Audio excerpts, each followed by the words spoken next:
that you are doing well. Thank you so much for joining me here today, where I am planning to do two different things. So there's been an end of the year book tag going around on Book YouTube, and I thought it'd be fun to answer these questions in conjunction with talking about what I'm reading in December. So let's get started. So there are 6 questions. We'll go through them one at a time. And the first question is, are there any books that you've started this year that you have yet to finish? Generally, I finish everything I read. However, this year there is one book that I started and decided to wait until next year to read instead. So I'm always reading multiple books. And I read the books for our videos, I read books for me personally, and I buddy read books with one other person. And he and I were reading the Mistborn trilogy. We got finished with The Well of Ascension, and we were about to start The Hero of Ages, and the Mistborn trilogy is by Brandon Sanderson. So we just had The Hero of Ages remaining, but we were also interested in reading The Girl Who Circumnavigated Fairyland in a Ship of Her Own Making by Catherine M. Valente. So at first we decided to read The Girl Who Circumnavigated Fairyland, and we read a couple pages, and then the call of The Hero of Ages became too strong. We decided to read The Hero of Ages first, and we're going to go back and read The Girl Who Circumnavigated Fairyland in a Ship of Her Own Making next year. Question 2. Do you have an autumnal book transition into the end of the year? So in October and November, I tend to read more spooky books, but not exclusively. And I don't really read winter seasonal books, except maybe one every year. So this year, what I've decided to do is I'm going to read the Silver Linings Playbook sometime in December, and that's by Matthew Quick. Question 3, is there a new release that you are still waiting for? So to me, this question can mean a couple different things. It can mean, is there a new release that came out before that I haven't been able to read yet that I still want to read?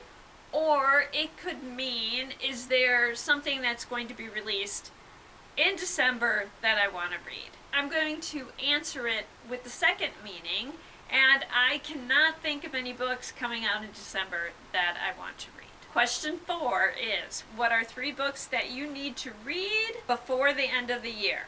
And I'm going to actually hold off on this one and answer it after I answer questions 5 and 6, and I'm sure by that point you'll figure out why. So question 5, is there a book that you think could become your favorite book of the year? Are there any books that I have yet to read that I still think have the potential of being my favorite book of the year? And I really doubt that, because there have been 3 books I've read this year that I really, really loved. And so I doubt that I'm going to find or read another book that is going to be in my lifelong top 10. Although, The Hero of Ages, I hear, is really good, so it might have the potential to do that, but I don't think it's going to. And question 6. Have you started making reading plans for 2022?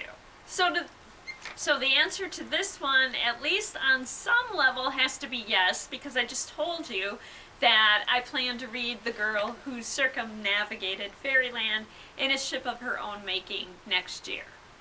Also, there are a couple new releases coming out next year that I know I will be reading next year. So the first one of those is a YA book by V.E. Schwab, and it's called Gallant, or Gallant. I'll go with Gallant.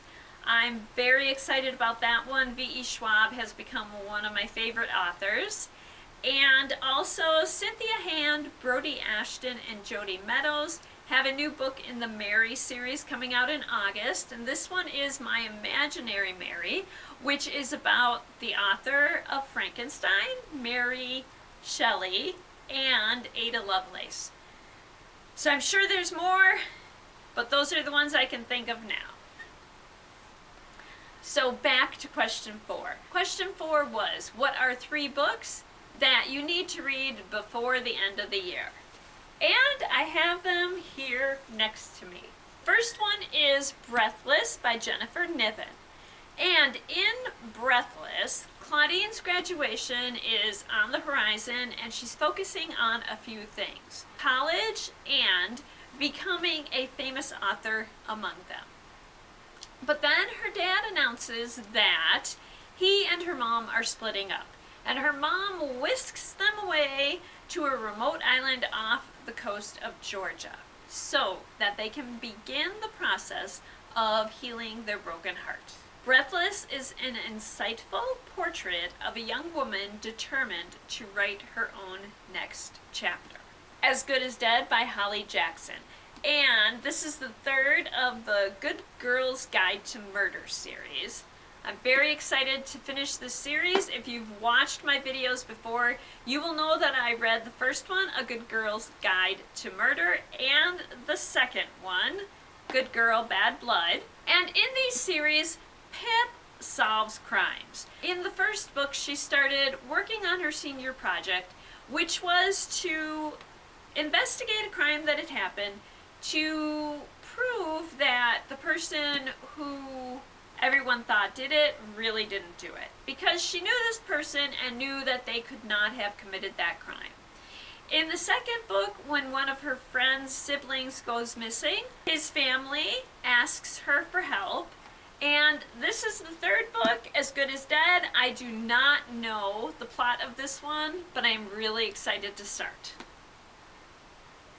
And my 3rd book is Legendborn by Tracy Deonn.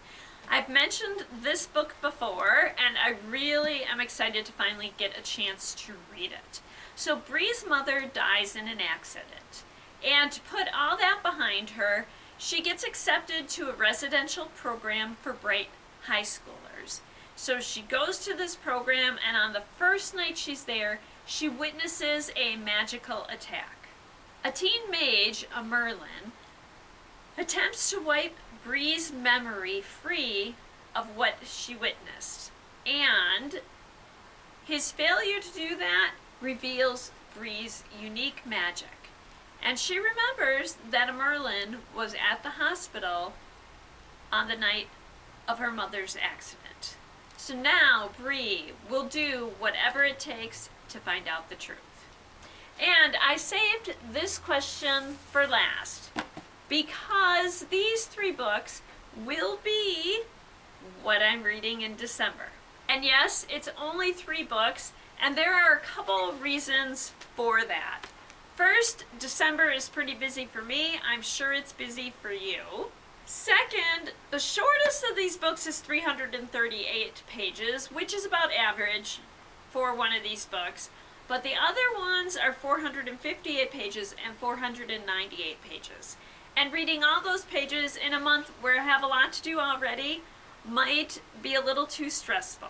Also, I'm planning a book video for the month that is going to take a little more time to put together. So, limiting what I'm reading in December to 3 books will give us all time to enjoy the winter season and make sure that I have enough time and energy to pull together the videos that I'm planning to do. So just to recap, what I'm reading in December is Breathless by Jennifer Niven, As Good as Dead by Holly Jackson, and Legendborn by Tracy Deonn. And so, I will be back soon with Breathless by Jennifer Niven. Thank you so much for joining me today. And until next time, I hope that you enjoy whatever you read. And I also hope that you enjoyed our video today. And thank you.